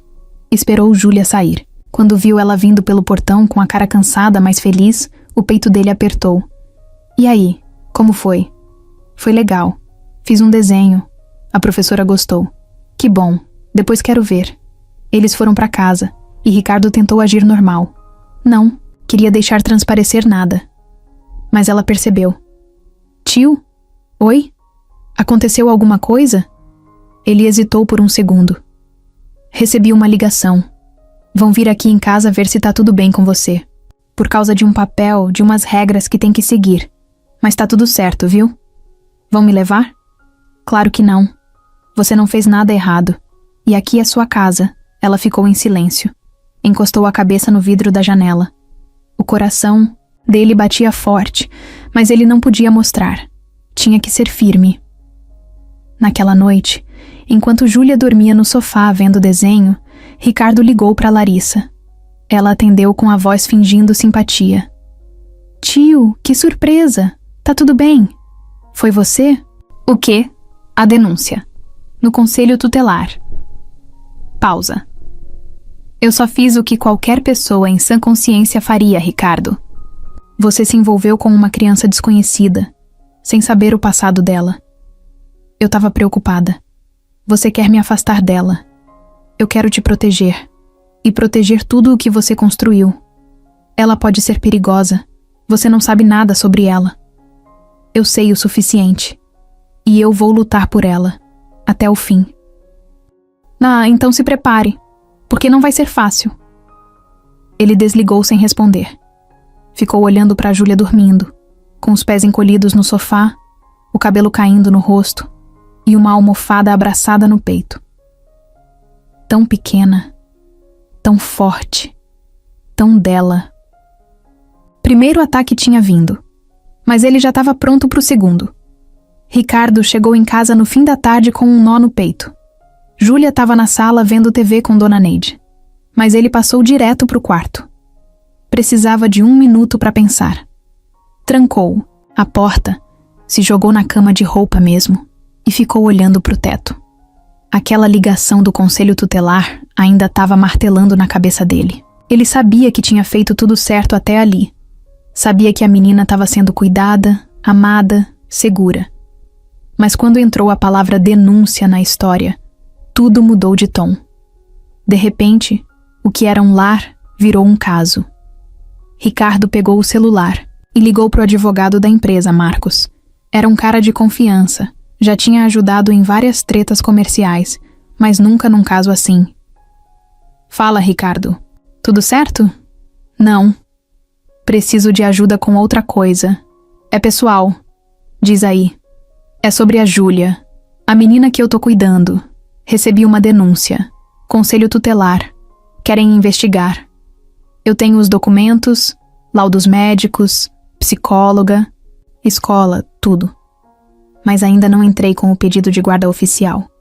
E agora acho que vou precisar correr com isso. Marcos fez um silêncio de alguns segundos. Cara, se você quer mesmo seguir com isso, vai ter que se preparar. É mais complicado do que parece. Complicado como? Primeiro que ela não tem documento oficial. O que você tem é um nome que ela deu e o hospital registrou. Sem certidão de nascimento, sem registro civil, sem CPF. Ela não existe. No sistema. Para entrar com o pedido de guarda, o juiz vai exigir isso. Sem identidade, ela não é ninguém, entende? Ricardo fechou os olhos. Aquilo doía de ouvir. E o que eu faço? Tem que entrar com um processo de registro tardio. Vai precisar de testemunhas, documentos ou alguém que confirme que ela existe. O ideal seria o abrigo onde ela passou. Ela fugiu de um abrigo. Disse que era ruim lá, que apanhava, que ninguém cuidava. Então é melhor ainda procurar esse lugar. Se for verdade, e você comprovar que ela passou por maus tratos, isso fortalece seu pedido. Mas prepara o emocional, porque se for mentira, o juiz pode entender que ela é instável. Ou que você está sendo enganado. Ricardo mordeu o lábio. Tava ouvindo tudo, mas por dentro, era como se alguém tivesse virando uma faca devagar. Tem mais uma coisa, disse Marcos. O processo de guarda pode ser bloqueado por qualquer familiar que apareça alegando laço de sangue. Um tio, um pai, um primo distante. Se a Larissa estiver mesmo envolvida nisso, ela pode mexer os pauzinhos e tentar inventar alguma ligação, mesmo que falsa. Eu não vou deixar ninguém tirar ela de mim. Então se prepara. A briga vai ser longa.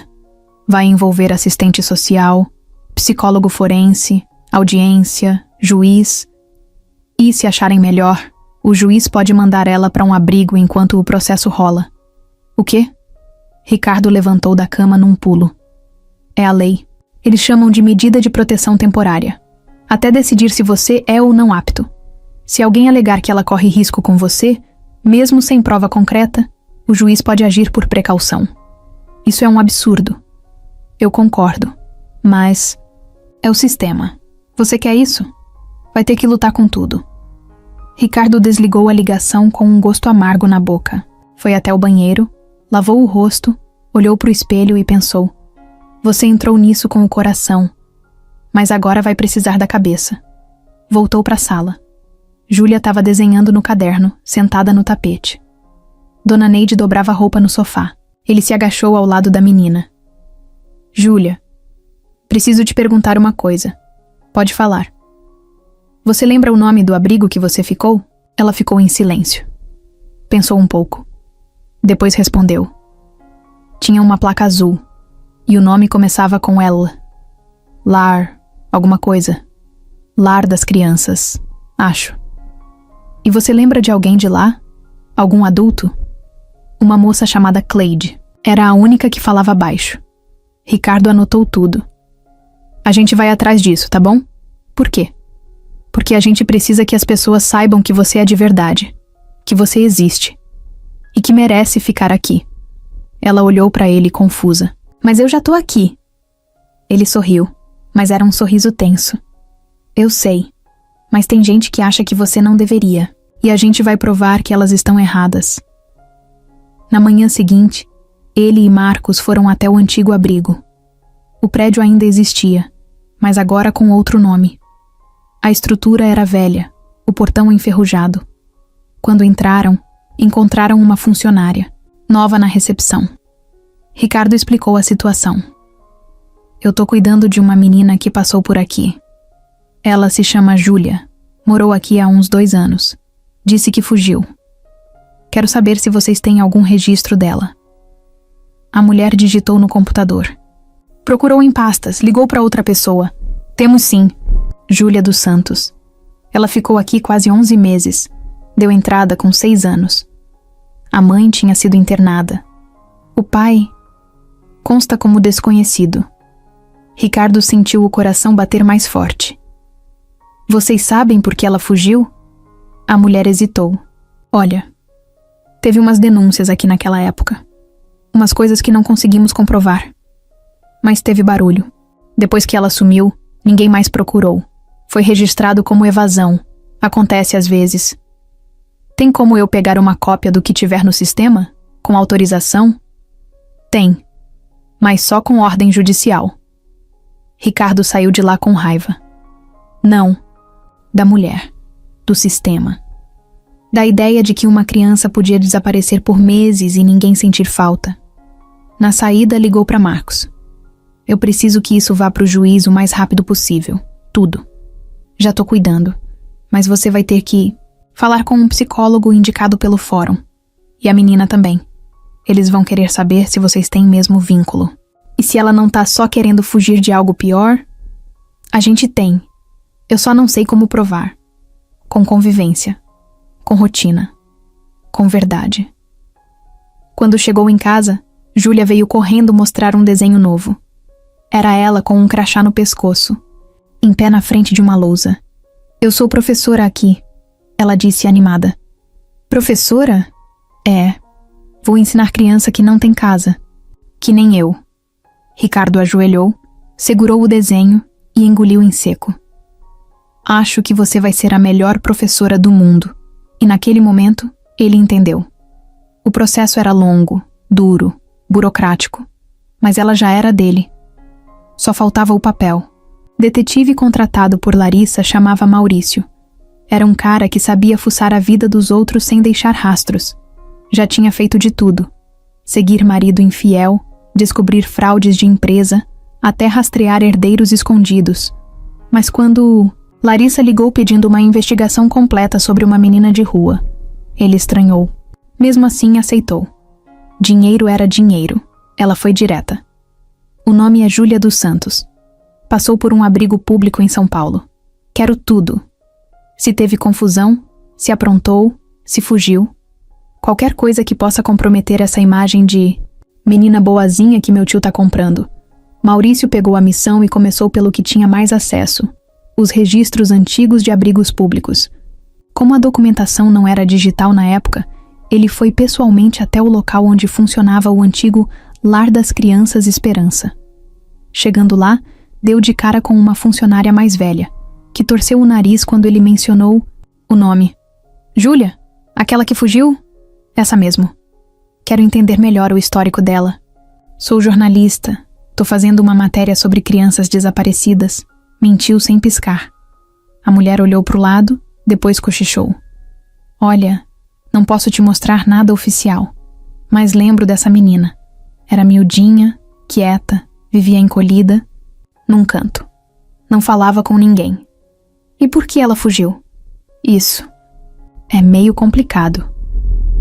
Maurício puxou o gravador do bolso sem mostrar que estava ligado. Pode confiar, só quero a verdade. Teve um problema aqui na época. Um monitor novo que não durou nem 3 meses foi afastado depois que uma das crianças contou que ele ficava entrando nos quartos à noite. A Júlia estava num dos quartos. Nunca confirmou nada, mas depois disso ficou ainda mais fechada. E sumiu. Ninguém nunca mais soube. Esse cara foi preso? Nada. Foi mandado embora e pronto. O abrigo abafou. Disseram que não tinha prova. Típico. Maurício anotou tudo. Depois foi atrás do tal monitor. Achou o nome. Darlan Souza. Procurou em redes sociais, em processos públicos, até encontrar um endereço atual. Era um bairro afastado, Zona Leste. Pegou o carro e foi. Darlan era um homem de 40 e poucos anos, careca, barrigudo, com cara de quem vive de bico. Atendeu a porta com uma camiseta furada e um cigarro na mão. Júlia dos Santos? Ele repetiu. Acho que lembro. Era a pequenininha, né? Isso. Tô juntando informações sobre ela. Parece que voltou a aparecer. Darlan sorriu, mas não era um sorriso bom. Era do tipo que dá arrepio. E o que eu ganho com isso? Maurício colocou uma nota de 100 no bolso da camisa dele. Vai depender do que você sabe. Darlan encostou na parede da porta e falou. Ela nunca me acusou de nada. Nunca abriu a boca. Mas era esquisita. Parecia que adivinhava o que ia acontecer. Um dia sumiu. Depois vieram com história de abuso. Só que ninguém provou nada. Eu que fui mandado embora. Então você nega tudo? Claro, mas se ela disser o contrário agora, vai parecer que tá inventando. Imagina. Depois de anos, sem testemunha, sem laudo. Quem vai acreditar? Maurício sorriu por dentro. Aquilo podia ser útil para Larissa. Do outro lado da cidade, Ricardo também estava investigando. Ele e o advogado tinham conseguido marcar uma reunião com a ex-coordenadora do abrigo na época. Uma mulher chamada Eliane, que hoje trabalhava em um projeto social independente. Ela recebeu os dois com olhos cansados e uma expressão triste quando ouviu o nome da menina. Júlia, ela me marcou. A gente sabia que alguma coisa errada estava acontecendo, mas não tínhamos estrutura para lidar. Tava tudo desmoronando. Funcionários saindo, verba cortada, denúncias internas que nunca foram para frente. E ela Foi uma das vítimas? Eliane olhou para o chão. Não posso afirmar. Mas ela fugiu depois do escândalo. Foi uma das poucas que não voltou. E isso me deixou com culpa. Ricardo apertou os olhos. Aquilo explicava tanta coisa. O nome do monitor envolvido era Darlan? Ela fez que sim. Ele foi embora sem ficha criminal. A chefia preferiu evitar escândalo. Mas a gente sabia. E se ela estiver com você, então ela conseguiu escapar. Isso já é uma vitória. Ricardo agradeceu. Saiu dali com a cabeça fervendo. Enquanto Maurício mandava um relatório completo para Larissa. Assunto: informações sobre Júlia dos Santos. Confirmado que a menina esteve em abrigo público entre 6 e 7 anos. Fugiu após episódio interno relacionado a um monitor acusado de comportamento inadequado. Não há provas oficiais. Porém, ex-funcionários ainda lembram dela. Também descobri que ela nunca teve acompanhamento psicológico registrado na época. Sugiro usar isso como argumento. Instabilidade emocional, falta de laço familiar comprovado, histórico de evasão. Larissa respondeu minutos depois. Perfeito. Agora é só o juiz saber disso. Pode deixar comigo. No dia seguinte, chegou um comunicado oficial. A audiência de tutela temporária estava marcada para dali a 3 semanas. Júlia não sabia de nada ainda. Estava no quarto, desenhando no caderno novo. Um bonequinho pequeno, escondido debaixo de uma cama. E outro maior, parado na porta. Ricardo olhou aquilo e sentiu o estômago virar. Estava na hora de contar a verdade. Ricardo ligou para Larissa no começo da tarde de um sábado. A voz dele saiu firme, sem curva, sem gentileza. Preciso falar com você, pessoalmente. Agora? Agora. Aconteceu alguma coisa? Aconteceu. Vem aqui. Desligou antes que ela pudesse enrolar. Ele não ia dar mais espaço para dúvida. Não depois do que ficou sabendo. Não depois do relatório do detetive. Não depois de saber o que Júlia viveu naquele abrigo. E muito menos depois de ver que Larissa ia usar aquilo para virar o jogo contra uma criança. 40 minutos depois, o interfone tocou. Ricardo atendeu com a mesma voz seca. Sobe. Quando ela entrou, ele já estava na sala esperando. Nada de café, nem de gentileza. Só uma mesa com uma pasta de documentos aberta. E ele de pé, com os braços cruzados. Larissa entrou com aquele sorriso falso que ela usava quando sabia que ia mentir. Ué, que clima é esse? Senta. Ela sentou no sofá, ajeitando a saia como se estivesse num ambiente elegante. Mas o ar da sala estava denso. Vamos direto ao ponto. Ricardo começou. Você fez a denúncia no conselho tutelar e ainda contratou alguém para fuçar o passado da Júlia. Achei que você só queria me afastar dela, mas agora vejo que você quer destruir ela. Larissa não respondeu. Mexeu no anel do dedo, desconfortável. Sabe o que o detetive descobriu? Que ela fugiu de um abrigo, porque um monitor entrava nos quartos à noite, e que ninguém fez nada, ninguém protegeu ela. Ela era só uma criança, sozinha. E você quer usar isso contra ela? Ricardo, Cala a boca. Agora você escuta, ela travou. Nunca tinha visto ele assim. Você pode me odiar, pode achar que eu sou fraco, burro, ou que perdi o juízo. Mas mexer com uma criança que passou por tudo isso é mais que crueldade, é covardia. Eu só tô tentando proteger a nossa família. O senhor construiu tudo sozinho. E agora quer deixar tudo nas mãos de uma menina que apareceu do nada? Isso não é sobre herança. Claro que é. Você não enxerga, mas ela tá tomando o seu lugar, o seu tempo, o seu foco. Eu fui sua família por anos. Eu tava do seu lado. E agora você age como se eu fosse uma inimiga. Você virou uma inimiga quando começou a atacar uma criança. Larissa levantou do sofá. Você não sabe o que tá fazendo. Ela pode te enganar. Pode ter mentido. E se aquele homem não tiver feito nada? E se ela só tiver inventado para fugir? Eu vi o olhar dela. Eu vi o medo. Eu vi a dor. E mesmo que fosse só um trauma, ainda assim seria verdade para ela. Larissa cruzou os braços. mas a pose já não era firme. A maquiagem perfeita não escondia a raiva. E quando ela crescer? E se ela se voltar contra você? Você vai fazer o quê? Vai perder tudo por ela? Ricardo deu um passo à frente. Se eu perder tudo, mas ela continuar aqui, bem, com saúde, com dignidade, vale a pena. Ela ficou em silêncio. Pela primeira vez, sem resposta. A audiência tá marcada. Ele continuou. E se você usar esse relatório sujo, se inventar qualquer coisa, eu vou expor tudo, inclusive a sua motivação. Todo mundo vai saber que você tentou tirar uma criança de onde ela finalmente estava segura, só para manter sua parte da herança intocada. Eu não preciso do seu dinheiro, mas quero o poder. Sempre quis. E sabe o que é pior? Você nunca precisou disso. Você podia ser incrível, inteligente, capaz, com seu próprio nome. Mas preferiu ser pequena. E isso não tem volta. Larissa apertou a bolsa com força. O rosto tremia. Você vai se arrepender. Já me arrependi de muita coisa. Mas não dela. Ela foi até a porta. Abriu devagar. Parou antes de sair. Você vai perder. Ela não é sua filha. Não ainda. Mas vai ser. A porta bateu. E o silêncio voltou. Ricardo sentou no sofá. Pegou o desenho que Júlia tinha feito. Naquela manhã. Era um sol com um sorriso e duas pessoas no meio da grama.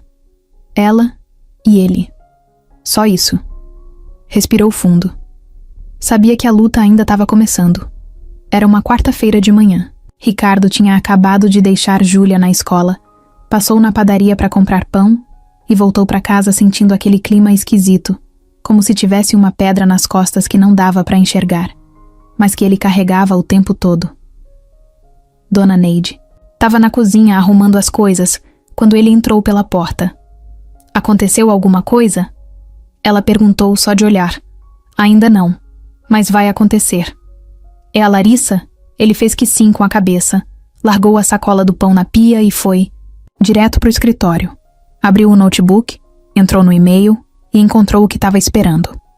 Uma notificação oficial do Tribunal de Justiça. Larissa tinha dado entrada num pedido de contestação da guarda provisória de Júlia. Até aí, ele já imaginava. Mas o que vinha em anexo era o que gelava o sangue. Ela dizia que tinha localizado uma mulher desaparecida, chamada Ana Paula dos Santos, que alegava ser a mãe biológica de Júlia.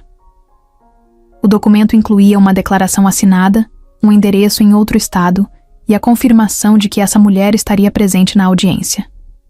Ricardo não conseguia acreditar. Pegou o telefone, ligou para o advogado. Marcos, você viu o que chegou? Vi. Tô analisando agora. Cara, isso é sério. Ela forjou isso? Parece que sim. A mulher realmente existe, mas o nome é comum. Podem ter achado alguém vulnerável, pago, sei lá. O problema é que, se a juíza entender que existe possibilidade real de laço familiar, ela pode suspender a guarda imediatamente. E a menina pode ser tirada de casa até o teste de DNA ser feito. Ricardo travou. Isso vai demorar? Pelo menos uma semana se a juíza aceitar o pedido. Mas se ela quiser agir rápido, pode ser no mesmo dia da audiência. Ricardo ficou mudo, imaginando Júlia sendo levada embora. De novo, do nada, como se fosse um pacote. Marcos continuou. A gente vai pedir o DNA com urgência, mas por enquanto se prepara. E por favor, não conta nada pra ela ainda. A menina não pode entrar em pânico. Ricardo desligou, levantou, andou pela casa feito um zumbi. Dona Neide apareceu na porta. O que foi agora? A Larissa. Apareceu com uma mulher dizendo que é mãe da Júlia. Mãe? É. Vai tentar fazer o juiz mandar ela embora de casa. Dona Neide soltou um palavrão baixinho. Mas a menina falou que a mãe morreu, Ricardo. Eu sei. E mesmo que estivesse viva, jamais teria vindo assim. Isso é armação. O que você vai fazer? Tudo. O que for preciso. Naquela noite, Júlia chegou da escola animada. Tinha pintado uma cartolina com o nome dela em letras grandes, cheia de brilho, e colado no mural da sala. Era a primeira vez que o nome dela estava ali, como o das outras crianças. A professora disse que meu nome agora está registrado, igual todo mundo. Ricardo tentou sorrir. Que bom, minha filha. Na hora do jantar, ela perguntou. A audiência vai demorar? Um pouco. E quando eu for adotada de verdade, a gente pode comemorar com pizza? A gente pode comemorar como você quiser. Ela deu risada. Mas ele não. Na madrugada, Ricardo não conseguiu dormir. Levantou, foi até o quarto dela, ficou parado na porta vendo ela dormir. O cabelo espalhado no travesseiro, a respiração leve. Aquilo era paz. E alguém queria tirar isso dela. No dia seguinte, Marcos ligou. Tem mais uma coisa. A mulher que a Larissa contratou tem um histórico de problemas mentais. Já foi internada. Isso pode ser nosso trunfo. Você consegue provar? Tô correndo atrás. Mas vai depender da juíza aceitar investigar. Se ela achar que isso é invasivo, não adianta. Ricardo pensou por um segundo. E se eu conseguir uma carta da Júlia, contando tudo, escrito por ela, do jeito dela? Pode ajudar, principalmente se for espontâneo. No fim da tarde, Ricardo levou Júlia até a pracinha do bairro. Sentaram num banco. Ele tirou um caderno da mochila.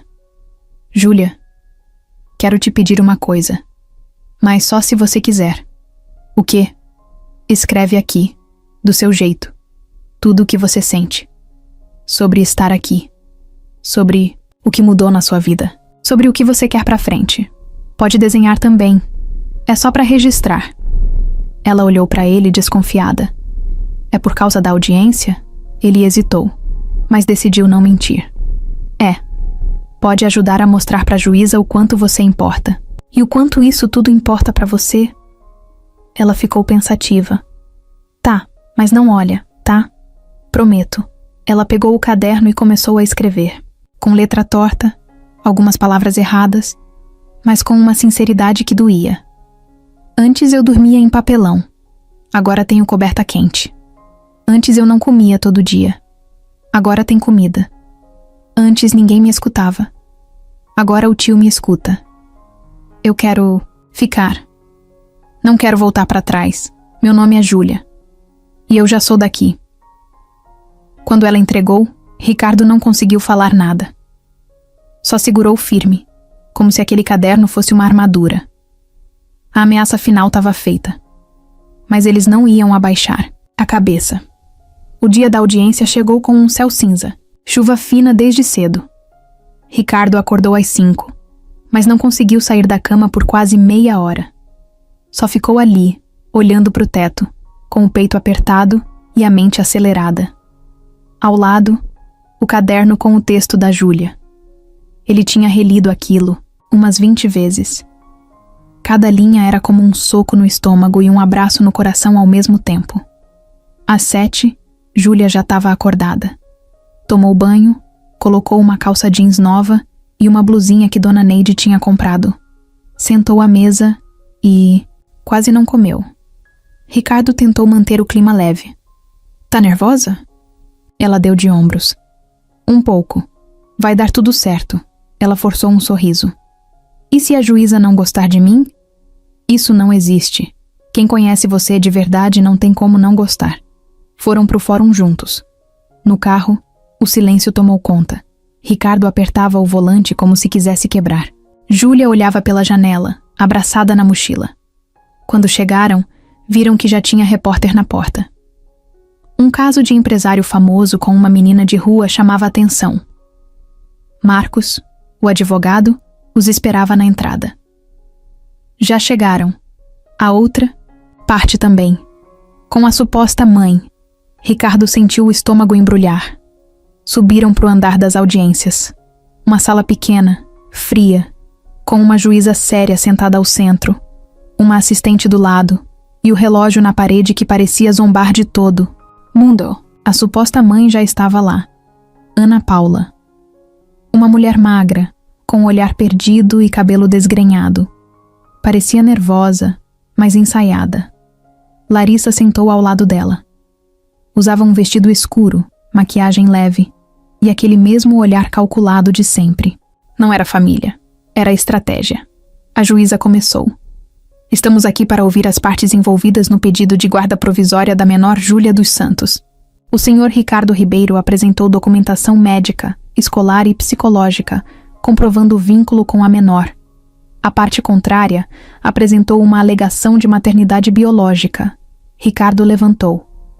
Meritíssima, com todo respeito, essa mulher nunca esteve na vida da Júlia. Ela nunca mencionou o nome da mãe viva. Sempre contou que a mãe faleceu quando ela era pequena. E essa alegação surgiu só depois de uma denúncia que sabidamente foi feita por interesse pessoal. A juíza levantou a mão, pedindo silêncio. Senhor Ricardo, vamos ouvir a outra parte. Larissa fez sinal para Ana Paula se levantar. A mulher tremeu, mas falou. Eu sou mãe da Júlia. Tive que deixá-la num abrigo porque eu estava doente. Não sabia onde procurar. Mas agora tô bem.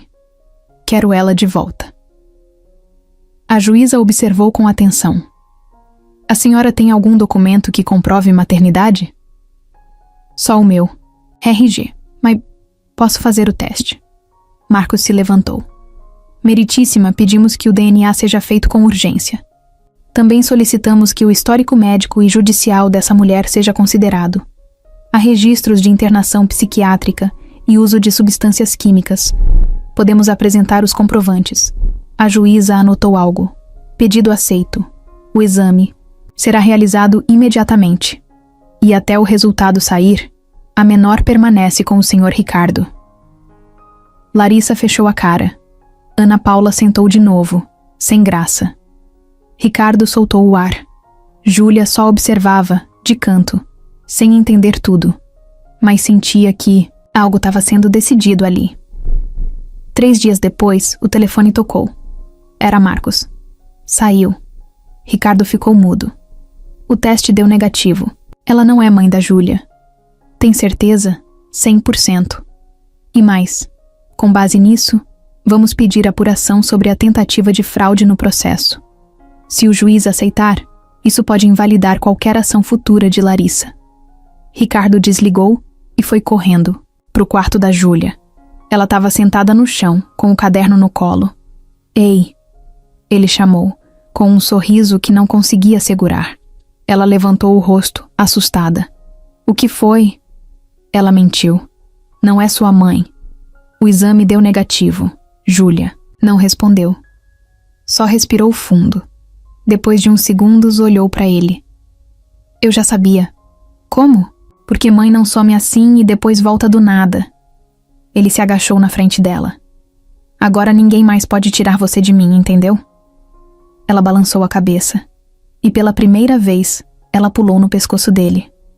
Um abraço forte, de corpo inteiro que ele sentiu até a alma. Obrigada, tio. Eu que te agradeço, filha. Ela congelou, ele também. Posso te chamar assim? Ela perguntou baixinho. Ricardo abraçou mais forte. Pode me chamar de tudo, só não me chama de passado.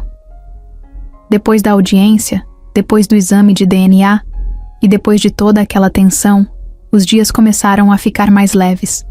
Ricardo sentia o ar dentro de casa diferente. Júlia já chamava ele de pai, mesmo sem dar nome a isso o tempo todo. E o caderno dela agora tinha desenhos com 3 pessoas. Ela, Ricardo e Dona Neide. Sempre com corações voando em cima da cabeça de cada um. Era uma noite de terça quando Marcos ligou de novo. Ricardo. Você tem 1 minuto? Claro. Aconteceu alguma coisa?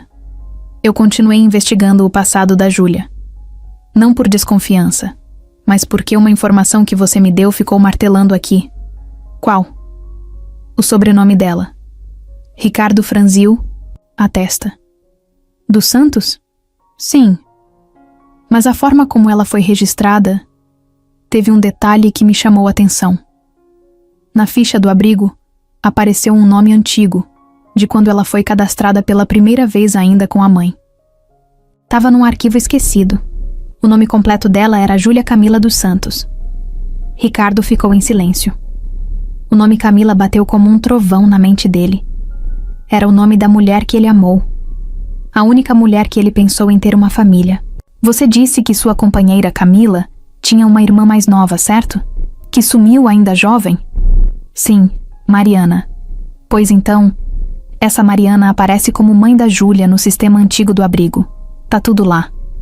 Nome da mãe: Mariana dos Santos. Nome da avó materna: Lourdes Camila dos Santos. Mesma avó da Camila. É isso, Ricardo. A Júlia é sua sobrinha neta. De verdade. Por sangue. Ricardo não sabia o que responder. Só sentiu o corpo gelar. A cabeça parecia não entender direito, mas o coração já sabia. Júlia era família. Sempre foi. Você tá me dizendo que ela é filha da irmã da Camila. E você? É o único parente vivo que ela tem. Ricardo desligou o telefone sem dizer mais nada. Foi até a varanda. Ficou ali parado. O céu estava estrelado e a cidade fazia barulho ao fundo. Mas ele só escutava uma coisa dentro da cabeça. Ela é sua. Sempre foi. Dona Neide apareceu logo depois. Aconteceu alguma coisa? A Júlia, ela é filha da Mariana, irmã da Camila. O quê? É. A Camila teve uma irmã mais nova que se envolveu com droga, sumiu. Eu nunca soube o que aconteceu com ela, e agora descubro que a filha dela é a menina que eu botei dentro da minha casa sem saber de nada. Dona Neide sentou. Isso é coisa de filme, homem. É, mas é real. Na manhã seguinte, Ricardo chamou Júlia na varanda. Ela veio com o caderno na mão, sem imaginar nada. Pai, posso te mostrar um negócio? Pode, mas antes posso te contar uma coisa? Ela fez que sim com a cabeça. Ele puxou uma cadeira, pediu para ela sentar. Eu descobri ontem que você é filha da irmã da Camila, aquela que eu te falei. A mulher da minha vida. A única que eu amei de verdade. A Mariana era irmã dela. Fugiu. Se perdeu.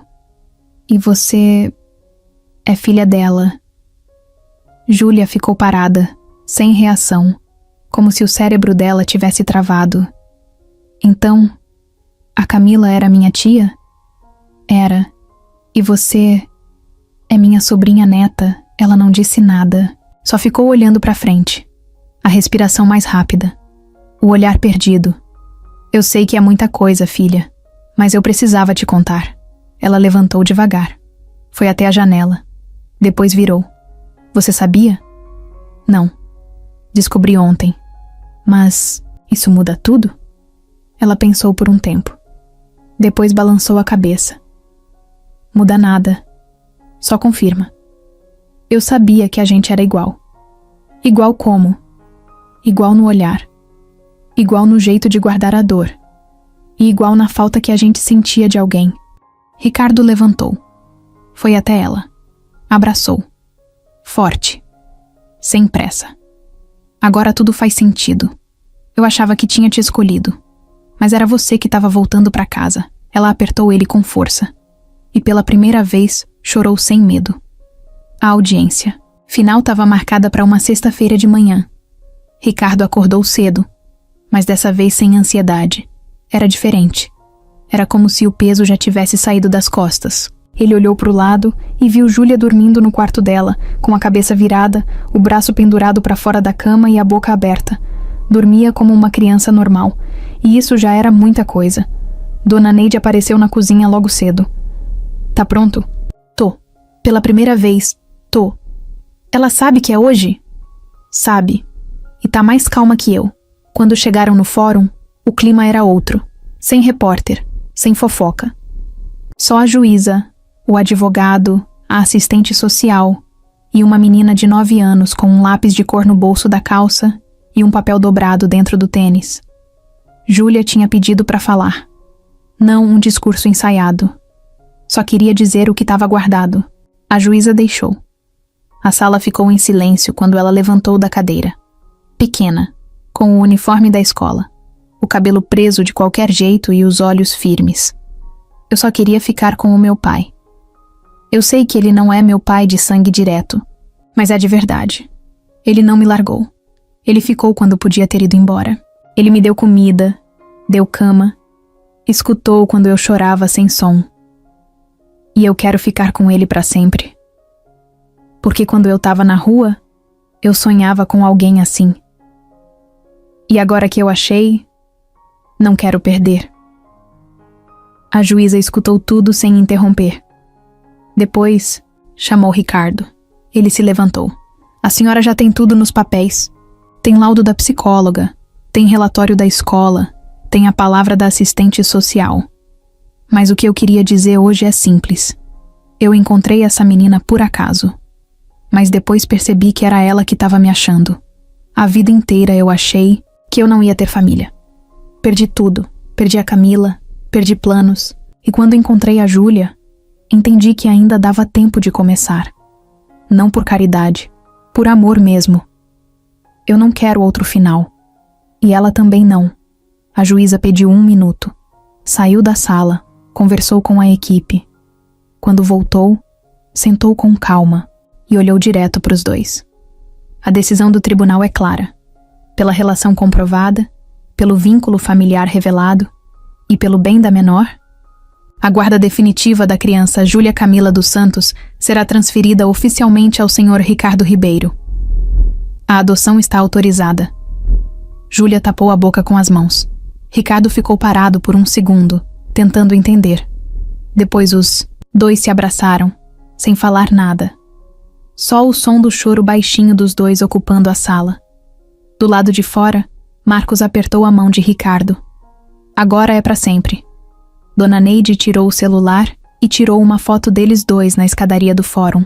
Júlia com o papel da adoção na mão e Ricardo com o braço nos ombros dela.